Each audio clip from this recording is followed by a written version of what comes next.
Olingan tezkor ma'lumotlarga ko'ra, Namangan viloyatida yashovchi fuqaro Telegram messenjeri orqali o'ziga maxsus profil ochib faoliyat yuritgan. U fuqarolarning Telegram profillarini ikkinchi soxta nusxasini yaratib, ularning tanishlari va yaqinlariga xabar yo'llash orqali turli miqdordagi pul mablag'larini so'rab kelgan. Kelishilgan mablag'lar esa turli bank plastik kartalariga o'tkazilganligi aniqlandi.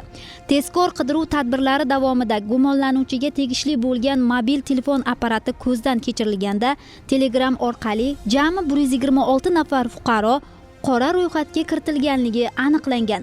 Shuningdek, uning telefonida bir qator to'lov ilovalari mavjudligi ma'lum bo'lgan. Dastlabki ma'lumotlarga ko'ra, ushbu jinoyatlar Navoiy, Toshkent shahri va viloyati Farg'ona, Qashqadaryo, Buxoro hamda Surxondaryo viloyatlarida sodir etilgan. Jumladan, Surxondaryo viloyatida ham fuqarolar mazkur jinoiy harakatlar oqibatida turli miqdordagi pul mablag'laridan mahrum bo'lgan.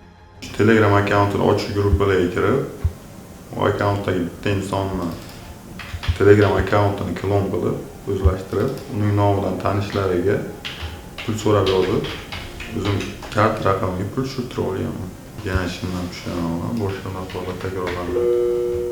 Telegram messenjeri orqali soxta akkauntlar ochib, tanishingman deb qarz so'rab, firibgarlik yo'li bilan pul tashlab olish holatlari yuzasidan Surxondaryo viloyati Ichki ishlar boshqarmasiga kelib tushgan murojaatga asosan tezkor surishtiruv ishlari amalga oshirildi. Ushbu jinoyatni 2004-yilda Namangan viloyati Chortoq tumanida tug'ilgan fuqaro sodir etganligi aniqlanib, tezkor texnik tadbirlar natijasida ashyo dalillar bilan qo'lga olindi. Mutaxassislar fuqarolarni ijtimoiy tarmoqlardan kelgan har qanday moliyaviy so'rovlarga nisbatan hushyor bo'lishga chaqiradi. Tanish nom yoki rasm orqali yuborilgan barcha xabar ham ishonchli bo'lmasligi mumkin. Agar yaqinlaringiz nomidan pul so'ralsa, avvalo ular bilan bevosita bog'lanib, ma'lumotni aniqlash tavsiya etiladi. Shaxsiy va bank ma'lumotlaringizni himoya qilish esa kiber jinoyatlarning oldini olishda muhim omil sanaladi.